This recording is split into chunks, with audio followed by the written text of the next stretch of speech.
waxa koowaad ee soomka jabiya qofku shuruudii sixada ee ku asixi jiray soomku in mid ka mid a soomka dhexdiisii la waayo shuruudda sixada ee soomku ku asaxaya mid ka mid in la waayo waxaan uga jeednaa qofkii sooman hadduu diinta ka baxo gaaloobo soomkii waa burayaa hadduu waasho waali rasmi ah iyana soomkii waa burayaa haddii gabadhii dhiiggii caadada ku dhaco ama intay umusho dhiiggii ay nifaaskii gashana soomkii waa burayaa intaasi waxay ka mid tahay soomka waxyaabaha buriya oo waa marka qaybta koowaad waa inuu shuruudii sixada la waayo ama si kale haddii loo dhigo erey kale waa in ahliyatu siyaam laga waayo inuu ahal u yahay inuu soomi karo sharci ahaan sidaa uu yahay uu ku soomi karo ama ku soomanaan karo inay meesha ka baxdo intaa mid ka mid a hadday timaado soomkii waa burayaa waxaa labaad oo buriya soomka haddii cunno iyo cabitaan uu qofku sameeyo haddii wax cuno ama wax cabo asagoo xasuusta soomkiisii garanayana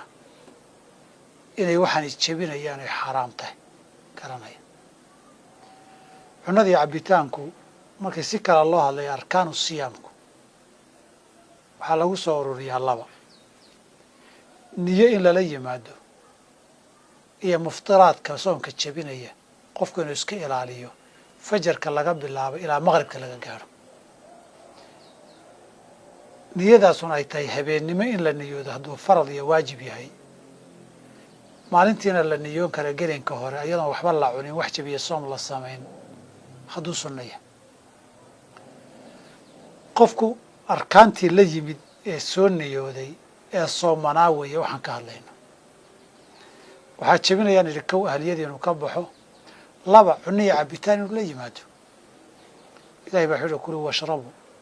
xataa yatabayana lakum alkhayط alabyadu min alkhayط alaswadi min alfajr huma atimu asiyaama ila alleyl ilaa habeen ka soo galo qoraxi ka dhacdo soomkii iyo imsaagii can alطacaami waasharaabi wada oo sidaad u wadeen fajarkii laga soo bilaabo u wada intaa mid ka mida cunnada iyo cabitaanku soomka way jebiyaan waxaa qayb saddexaad laga dhigi karaa ama tan la raacin karaa wax kasta oo macnihii cuntada iyo cabitaan leh waa la raacin karaa oo ah waxyaabihii kaalintay qaadan jireen cunnada iyo cabitaankii caadiga iyo dabiiciga afka looga qaadanayay booskoodii gelaya oo ah faleebooyinkan lagu rakibaya dadka ee booskii cunnada iyo cabitaanka loo raacinayo xididada dhiiggana laga siinayo oo halkii cunnada gelaya halkii cabitaanka gelaya jirka awoodiisii iyo tabartiisii iyo nafaqadiisii iyo wax walbana heerkii ee cunnada gaarsiin jirtay booskeedii u gelaya taasi cunno iyo cabitaan toosa maaha laakiin macnihii loo reebay cunnada iyo cabitaanka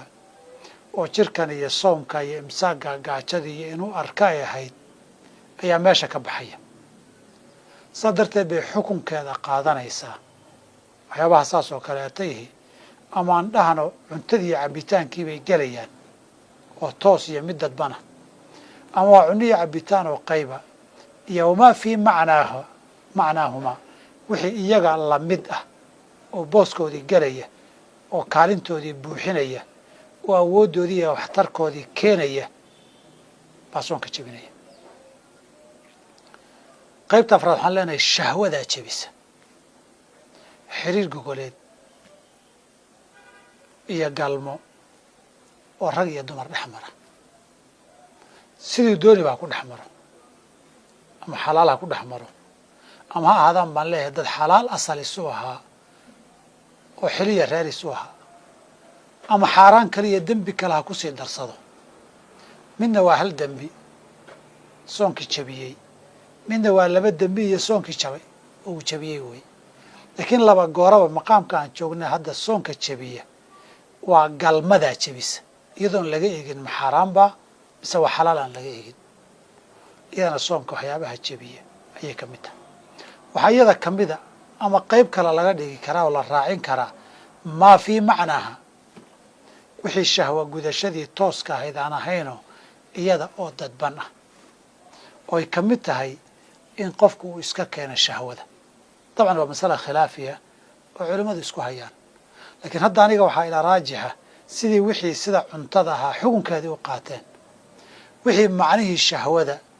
oo xaaja gudashadii iyo daalkeedii iyo waxay lahayd oo dhanba leh